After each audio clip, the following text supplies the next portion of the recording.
നമസ്കാരം, ഏവർക്കും അക്ഷയ കേരളമിലേക്ക് സ്വാഗതം.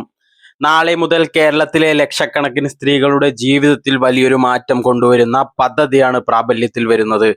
UDF സർക്കാരിന്റെ ഏറ്റവും പ്രധാന തിരഞ്ഞെടുപ്പ് വാഗ്ദാനങ്ങളിൽ ഒന്നായിരുന്ന പ്രിയദർശിനി പദ്ധതി ജൂൺ 15 മുതൽ ഔദ്യോഗികമായി ആരംഭിക്കുകയാണ്. ഇനി മുതൽ കേരള സ്റ്റേറ്റ് റോഡ് ട്രാൻസ്പോർട്ട് കോർപ്പറേഷന്റെ ഓർഡിനറി ബസ് സർവീസുകളിൽ സ്ത്രീകൾക്കും ട്രാൻസ്ജെൻഡർ വ്യക്തികൾക്കും പൂർണ്ണമായും സൗജന്യമായി യാത്ര ചെയ്യാൻ സാധിക്കും. കഴിഞ്ഞ കുറച്ച് ദിവസങ്ങളായി ഈ പദ്ധതിയെക്കുറിച്ച് നിരവധി ചർച്ചകളും വാർത്തകളും സോഷ്യൽ മീഡിയയിലെ അഭിപ്രായങ്ങളും ഉയർന്നു വന്നിരുന്നു. ഇപ്പോൾ പദ്ധതിയുടെ എല്ലാ മാർഗനിർദ്ദേശങ്ങളും സർക്കാർ പുറത്തുവിട്ടിരിക്കുകയാണ്. ആദ്യം തന്നെ എല്ലാവരും അറിയേണ്ട പ്രധാന കാര്യങ്ങൾ പറയാം. ഈ പദ്ധതിക്ക് പ്രത്യേക അപേക്ഷയോ രജിസ്ട്രേഷനോ ആവശ്യമില്ല എന്നതാണ്. പലരും കരുതിയിരിക്കുന്നത് പ്രത്യേക കാർഡ് എടുക്കണമോ, ആധാർ കാർഡ് കാണിക്കണമോ, വരുമാന സർട്ടിഫിക്കറ്റ് വേണമോ എന്നൊക്കെയായിരുന്നു. എന്നാൽ സർക്കാർ വ്യക്തമാക്കിയിരിക്കുന്നത് അത്തരത്തിൽ യാതൊരു രേഖകളും ആവശ്യമില്ല എന്നാണ്. എല്ലാ സ്ത്രീകൾക്കും ട്രാൻസ്ജെൻഡർ വ്യക്തികൾക്കും ഈ ആനുകൂല്യം ലഭിക്കും. പ്രായപരിധിയോ വരുമാന പരിധിയോ ഇല്ല.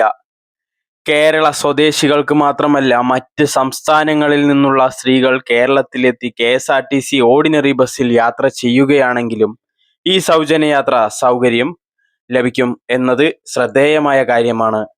എന്നാൽ ഇവിടെ ഒരു പ്രധാന കാര്യമുണ്ട്. എല്ലാ KSRTC ബസ്സുകളിലും യാത്ര സൗജന്യമായി ലഭിക്കില്ല. ആദ്യഘട്ടത്തിൽ 3125 ഓർഡിനറി സർവീസുകളിലാണ് പദ്ധതി നടപ്പിലാക്കുന്നത്. Ordinary, city ordinary, limited stop ordinary, fare stage ordinary, town to town, payment to payment, ഗ്രാമവണ്ടി എന്നീ 7 വിഭാഗം ബസ്സുകളാണ് പദ്ധതിയിൽ ഉൾപ്പെട്ടിരിക്കുന്നത്. യാത്രക്കാർക്ക് എളുപ്പത്തിൽ തിരിച്ചറിയാൻ പ്രത്യേകം സ്റ്റിക്കറുകളും ബസ്സിൽ പതിപ്പിക്കും. അതേസമയം സൂപ്പർ ഫാസ്റ്റ്, ഫാസ്റ്റ് പാസഞ്ചർ, മിന്നൽ, സ്വിഫ്റ്റ് സർവീസുകൾ തുടങ്ങി പ്രീമിയം ബസ് സർവീസുകളിൽ ഈ സൗജന്യയാത്ര ബാധകമല്ല. സ്വകാര്യ ബസ്സുകളിലും ഈ പദ്ധതി ലഭ്യമാകില്ല. യാത്ര ചെയ്യേണ്ടത് എങ്ങനെയാണെന്ന് നോക്കാം. ബസ്സിൽ കയറിയ ശേഷം കണ്ടക്ടറോട് പ്രിയദർശിനി പദ്ധതിയുടെ സൗജന്യ യാത്രയാണ് ഉപയോഗിക്കേണ്ടതെന്ന് അറിയിച്ചാൽ മതി. തുടർന്ന് ഇലക്ട്രോണിക് ടിക്കറ്റ് മെഷീനിൽ നിന്നും 0 നിരക്ക് രേഖപ്പെടുത്തിയ സീറോ ഫെയർ ടിക്കറ്റ് നൽകും. യാത്രക്കാർ ഈ ടിക്കറ്റ് നിർബന്ധമായും വാങ്ങണം. കാരണം പിന്നീട് സർക്കാർ KSRTCക്ക് നൽകുന്ന നഷ്ടപരിഹാരം ഈ ടിക്കറ്റ് ഡാറ്റയുടെ അടിസ്ഥാനത്തിലായിരിക്കും കണക്കാക്കുന്നത്. ഈ പദ്ധതി സംസ്ഥാനത്തിന് പ്രതിവർഷം ഏകദേശം 800 കോടിയുടെ അധിക ബാധ്യത ഉണ്ടാക്കുമെന്നാണ് വിവിധ റിപ്പോർട്ടുകൾ പറയുന്നത്. പ്രതിമാസം 65 മുതൽ 75 കോടി രൂപ വരെയാണ് ചെലവ് പ്രതീക്ഷിക്കുന്നത്.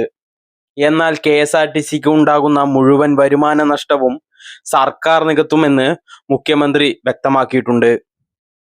സർക്കാർ പറയുന്നത് ഇത് വെറും സൗജന്യ യാത്രാ പദ്ധതി മാത്രമല്ല, സ്ത്രീകൾക്ക് ശാക്തീകരണ പദ്ധതിയാണെന്നാണ്. ജോലി ചെയ്യുന്ന സ്ത്രീകൾക്കും വിദ്യാർത്ഥിനികൾക്കും ദിവസേന യാത്ര ചെയ്യുന്നവർക്കും വലിയ സാമ്പത്തിക ആശ്വാസം ലഭിക്കുമെന്നാണ് വിലയിരുത്തൽ. യാത്രാ ചെലവായി ചെലവാകുന്ന തുക കുടുംബത്തിന്റെ മറ്റ് ആവശ്യങ്ങൾക്കായി ഉപയോഗിക്കാൻ കഴിയുമെന്നും സർക്കാർ ചൂണ്ടിക്കാട്ടുന്നു. അതേസമയം പദ്ധതിക്കെതിരെ വിമർശനങ്ങളും ഉയരുന്നുണ്ട്. ചില സ്വകാര്യ ബസ് ഉടമകൾ പദ്ധതിയുടെ യാത്രക്കാർ KSRTCയിലേക്ക് മാറുമെന്നും അതിന്റെ ആഘാതം സ്വകാര്യ മേഖലയെ ബാധിക്കുമെന്നും ആശങ്ക പ്രകടിപ്പിക്കുന്നുണ്ട്. എന്നാൽ സ്ത്രീകളുടെ യാത്രാ സ്വാതന്ത്ര്യവും സുരക്ഷയും വർദ്ധിപ്പിക്കാൻ പദ്ധതിക്ക് സാധിക്കുമെന്നാണ് അനുകൂലിക്കുന്നവരുടെ വാദം. ഇതിനിടെ തിരുവനന്തപുരം തമ്പാനൂർ ബസ് സ്റ്റാൻഡിൽ വെച്ചാണ് പദ്ധതിയുടെ ഔദ്യോഗിക ഉദ്ഘാടനം നടക്കുന്നത്. ഉദ്ഘാടന സർവീസ് പൂർണ്ണമായും വനിതാ ജീവനക്കാർ നിയന്ത്രിക്കുന്ന ബസ്സായിരിക്കുമെന്ന വിവരവും പുറത്തു വന്നിട്ടുണ്ട്. അതിനാൽ നാളെ മുതൽ സ്ത്രീകൾക്കും ട്രാൻസ്ജെൻഡർ വ്യക്തികൾക്കും KSRTC ഓർഡിനറി ബസ്സുകളിൽ യാത്ര ചെയ്യുമ്പോൾ ടിക്കറ്റ് നിരക്കിന് പണം നൽകേണ്ടതില്ല. എന്നാൽ സീറോ ഫെയർ ടിക്കറ്റ് വാങ്ങാൻ മറക്കരുത്. കൂടാതെ ഓർഡിനറി സർവീസ് ആണോ എന്ന് ഉറപ്പുവരുത്തുകയും വേണം. പ്രിയദർശിനി പദ്ധതി കേരളത്തിലെ സ്ത്രീകളുടെ യാത്രാ രംഗത്ത് വലിയ മാറ്റം സൃഷ്ടിക്കുമോ അതോ പുതിയ വെല്ലുവിളികൾ ഉയർത്തുമോ എന്നത് വരും ദിവസങ്ങളിൽ കണ്ടറിയാം. എന്നാൽ നാളെ മുതൽ ഈ പദ്ധതി യാഥാർത്ഥ്യമാകുകയാണ് എന്നതാണ് ഇപ്പോഴത്തെ ഏറ്റവും വലിയ സന്തോഷ വാർത്ത. ഇങ്ങനെയുള്ള ഇൻഫോർമേറ്റീവ് വീഡിയോസിനായി ചാനൽ സബ്സ്ക്രൈബ് ചെയ്യാനും ഷെയർ ചെയ്യാനും ബെല്ലൈക്കൻ ഇനേബിൾ ചെയ്യാനും നിങ്ങൾക്ക് വേണ്ടപ്പെട്ടവർക്ക് ഈ വീഡിയോ അയച്ചു കൊടുക്കാനും മറക്കരുത്. നന്ദി, നമസ്കാരം.